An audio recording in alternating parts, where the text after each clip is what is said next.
Actually, one of the best lines in The Matrix, a movie that I will mention again later on in the semester, a couple of weeks from now. There's one of the philosophers that I mentioned wrote a book. One of the philosophers we're going to cover in this class wrote a book, and that book is in the first Matrix movie. So we'll talk about that later. Um, the but one of my favorite lines in The Matrix actually is when Morpheus wakes Neo up, because the whole plot of The Matrix is that like this guy's living his regular life, and then someone tells him, this isn't your life. Your brain is plugged into a computer program, and all of this is an illusion. Wake the fuck up. And when they do wake him up, he says, my eyes hurt. And Morpheus says, well, you've never used them before. Because they had like things plugged into his brain to make him think he was like a guy who worked in an office.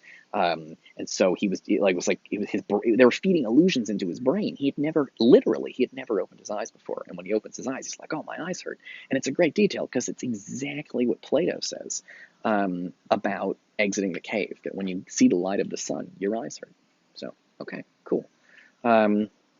All right, so I think that's probably a pretty good example for what's going on with the Plato and why it's so famous and why teachers love it.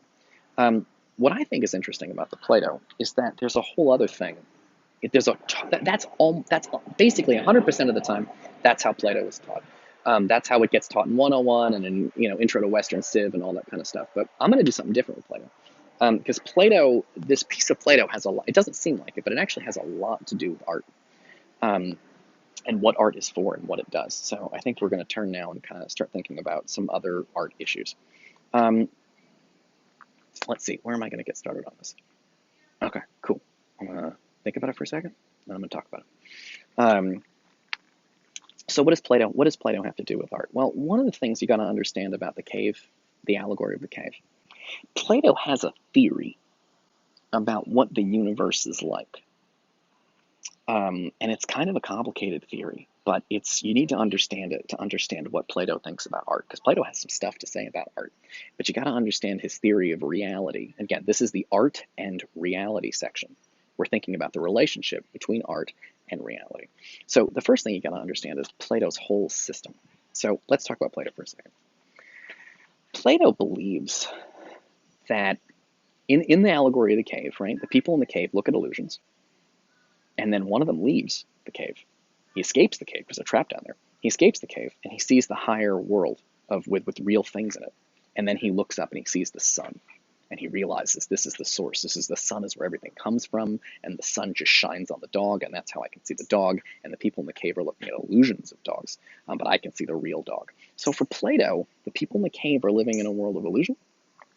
And when you exit the cave and go to the real world, then you can start seeing things that are real, like dogs, but also the sun, which is the source of all things. Okay, cool. Here's the tricky part. The people in the cave relate to the people outside of the cave in the same way that people in the real world relate to higher heavenly things like philosophy. Should I do that again? I feel like I should do that again. The story about the people in the cave is about how they go from living in a cave of ignorance and illusions to living in the real world of sunshine and puppy dogs. For Plato, this is about how people in the real world, the physical world, the world that we're in, I want to tap something, but like it's digital. But for Plato, people that live in the real world are in the world of illusion. And that what's really real, they think it's real. They think tables and chairs and other people are real. But actually, what's really real is a whole level above that you can only get to by studying philosophy. Because if you are concerned with earthly things and you are ignoring higher heavenly things, then you're just like the people in the cave who are interested in shadows, but they are ignoring the real world. That's a better way to put it. The people in the story, the people in the allegory of the cave, ignore reality and they focus on shadows. And Plato's point is that people in what we call reality are focused on the wrong things. They're focused on money, they're focused on power, and they don't understand the real reality is about higher heavenly things like truth and goodness and beauty. For Plato, the real world, what we call the real world, is really just like a world of illusion. So let me give you some examples to think about. So for Plato, you might be on the street and you might see somebody really good looking. And you might be like, that person is super hot. But what you're interested in is that person and their body. But Plato would tell you the higher heavenly thing you should be interested in is beauty in general. Right? You're interested in this specific person, and you're like, that person's good looking, I'm gonna fuck them. If they want to, get somebody who enthusiastically consents. But the point, but Plato would say, by paying attention to a beautiful individual, that's like a shadow. That's not real. What's real is pure beauty. You need to think about pure beauty. So for Plato, just like there's the shadow of a dog, and then and then when you exit the cave, you can see the real dog. For Plato, the beauty of a human being, it's a perfectly good place to start, right? It'll give you an idea. A shadow will give you an idea of what a dog looks like, but you're supposed to go above that to look at more abstract beauty, like say the beauty of music. And then you're supposed to see higher heavenly beauty, like the beauty of the whole, like where does beauty come from, right? Plato has this theory. He has this theory that the world that we live in, and this is the most important thing for us, so this is the key. Plato thinks that the world that we live in is a bad copy of a higher heavenly world. So that in the higher heavenly world, they have true justice.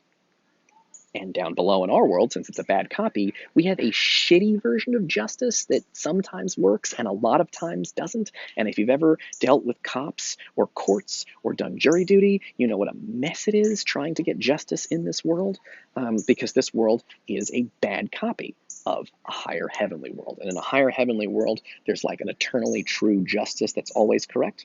And in our lower world, we get like a bad reflection of it, like the shadow, where it sort of looks like a dog, but it's not a dog. We get something that sort of looks like justice, but it's not justice. So for him, there's a higher heavenly world where pure beauty exists. And what we get in our regular earthly world, again, just like the dog and the shadow, in the upper world, they've got the pure beauty. But down here, we just have like good looking people or a very nice painting or whatever. And that's okay. It's a like the shadow, it'll give you an idea of what a dog is like. You can kind of get the overall shape. Just as a shadow is not the same thing as the shadow of a dog is not the same thing as a dog. A hot person is not really the same thing as pure heavenly beauty. A trial by jury is sort of like justice, but not really. They messed it up. It didn't come out right. It's not really a reflection of higher heavenly beauty. And for Plato, this is true of everything. Because there is the thing that we call reality, but for Plato, the idea of the thing is more pure and good and should be. And the philosopher is the person who knows to ignore a lot of the junk down here. And you shouldn't just be chasing after hot people and trying to have sex with them. You should be thinking about the nature of beauty, and that studying it from like a philosophy point of view. By the way, you've probably noticed there's like an anti-sex strain in there, because Plato, again, he says like you shouldn't waste you shouldn't spend time in physical relationships with people, because the physical world, like the shadows, is an illusion. You want to escape from that. You got to spend your time with your mind thinking about higher heavenly things. This is why, if you've ever heard the expression platonic friendship, platonic friendship is when like you have a best friend, but you don't have sex with them. So like let's say we're going to use a heterosexual example. Let's say you are a woman and you have a boyfriend, but you also have a best friend who's a guy. And your boyfriend might be kind of like jealous. He might be like, why are you spending so much time with this other guy? And you would say, well, he's just a platonic friend, meaning he's a friend that you don't have sex with. You don't have romantic feelings, you have platonic feelings. Why is it called platonic? Because Plato thought sex was bad and a distraction and part of the cave world of illusions. And the higher heavenly world is something you approach in your mind. And so it's supposed to, for Plato, the intellectual realm, the brain realm, the mind realm is really the more important and literally the more real, because he thinks a lot of what's down here is just like illusions, and it's people are focusing on the wrong things like money and sex when they should be thinking about higher philosophical things like justice and beauty and truth and ethics and goodness. So, okay, so we haven't yet gotten to art yet, but I hope we're going there, so we're going to get there soon.